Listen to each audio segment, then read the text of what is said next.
लोकशाहीचा खून करत आहात, तुम्ही मॅनेज आहात।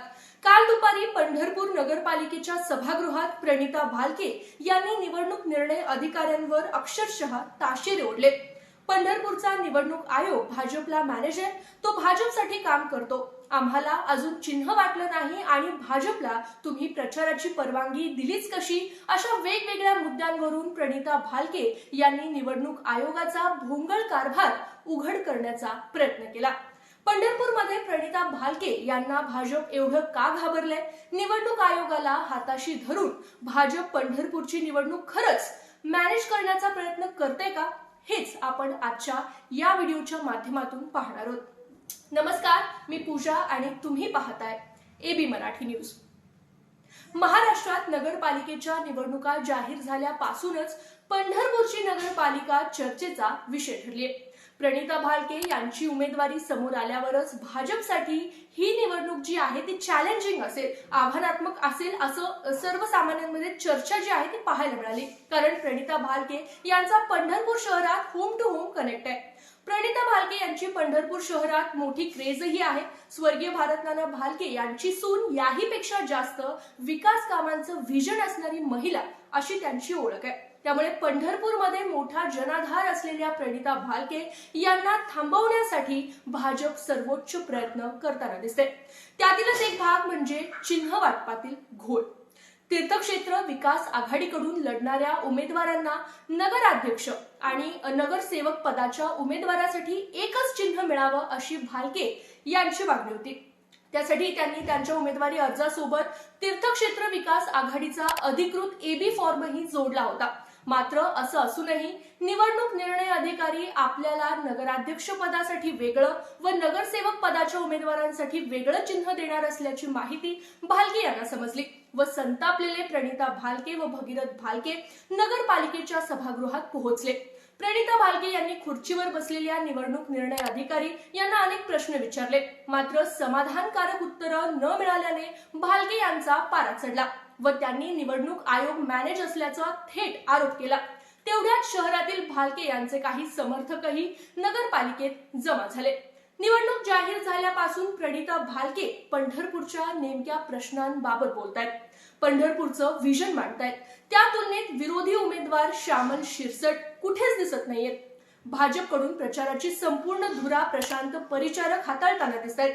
मात्र तीर्थक्षेत्र विकास आघाडीकडून स्वतः प्रणिता भालके लोकांमध्ये मिसळून लोकांचा पाठिंबा मिळवत आहेत।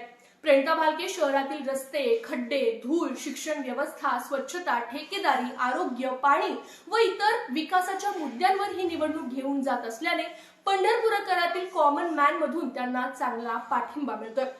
विशेष म्हणजे भाजपने केलेल्या अंतर्गत सर्व्हे मधूनही प्रणिता भालके यांचंच नाव आघाडीवर असल्याची चर्चा आहे। भाजपसाठी पंढरपूरची निवडणूक ही प्रतिष्ठेचा विषय झालीय।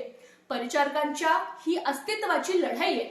त्यामुळे परिचारक व पालकमंत्री जयकुमार गोरे यांना सर्वोच्च प्रयत्न करूनही जागा भाजपकडे ठेवायची आहे। मात्र भाजपच्याच अंतर्गत सर्व्हेमध्ये प्रणिता भालके आघाडीवर असल्याने भाजपची डोकेदुखी जी आहे ती वाढलेली दिसतेय। त्यामुळे प्रणिता भालके यांच्या प्रतिमेचा निदान वेगवेगळ्या प्रभागांमध्ये तरी भाजपला फटका बसू नये म्हणून निवडणूक निर्णय अधिकाऱ्यांना हाताशी धरून भाजपने चिन्ह वाटपात घोळ घातल्याची चर्चा सध्या पंढरपुरात रंगलेली पाहायला मिळते।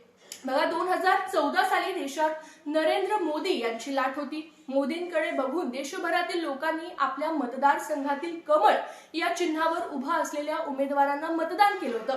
त्यांनी उमेदवार न पाहता मोदींकडे पाहून मतदान केलं। अगदी तशीच परिस्थिती सध्या पंढरपुरात आहे। पंढरपुरात प्रणिता भालके यांच्या नावाची जोरात चर्चा चालू आहे, आपण सगळेजणच पाहतो। भाजपची नगराध्यक्ष पदाची जागा आधीच डेंजर झोन मध्ये। नगरसेवक पदाच्या उमेदवारांचं चिन्ह बदलून निदान भाजपच्या नगरसेवकांच्या जागा तरी सेफ करता येतील यासाठी प्रणिता भालके यांचं चिन्ह त्यांच्या नगरसेवकांना न मिळू देण्याचा प्रयत्न भाजपने केल्याची शक्यता राजकीय जाणकार जे आहेत ते व्यक्त करताना दिसत आहेत।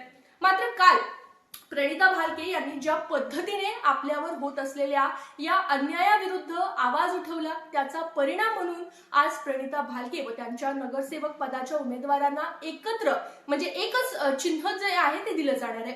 काल भालके यांनी नगरपालिकेत चिन्हासाठी संघर्ष केला. संघर्षानंतर त्यांना यशही आलं. मात्र प्रणिता भालके यांनी नगरपालिकेत केलेल्या संघर्षाला प्रशांत परिचारक यांनी तमाशाची उपमा दिली. एक महिला संविधानाची पायमल्ली होत असताना स्वतःच्या अधिकारासाठी लढत असेल आणि तिचं व्यवस्थेशी लढणं भिडणं परिचारकांना तमाशा वाटत असेल तर पंढरपूरकर याकडे कोणत्या नजरेने पाहणार आहेत हे मतदानातून दिसून येणार आहे. एकंदरीतच भाजप पंढरपुरात प्रणिता भालके यांना थांबवण्यासाठी शक्य ते सगळं करताना दिसूनही भालके स्वतःचा ट्रॅक सोडताना दिसत नाहीत. विरोधकांकडून प्रचंड आरोप होऊनही त्या विकासाच्या मुद्द्यांपासून भटकतच नाहीत. गरज असेल तिथं संयमाने आणि गरज असेल तेव्हा आक्रमकपणे त्या संघर्ष करत लोकांचा आवाज बनताना दिसतंय. तुम्हाला काय वाटतंय? प्रणिता भालके यांना थांबवण्यासाठी भाजप करत असलेले प्रयत्न यशस्वी होतील का, की भालके यांना मिळत असलेला पाठिंबा असंच राहील? ही कमेंट करून नक्की सांगा आणि अशाच माहितीपूर्ण व्हिडिओसाठी पाहत रहा एबी मराठी न्यूज.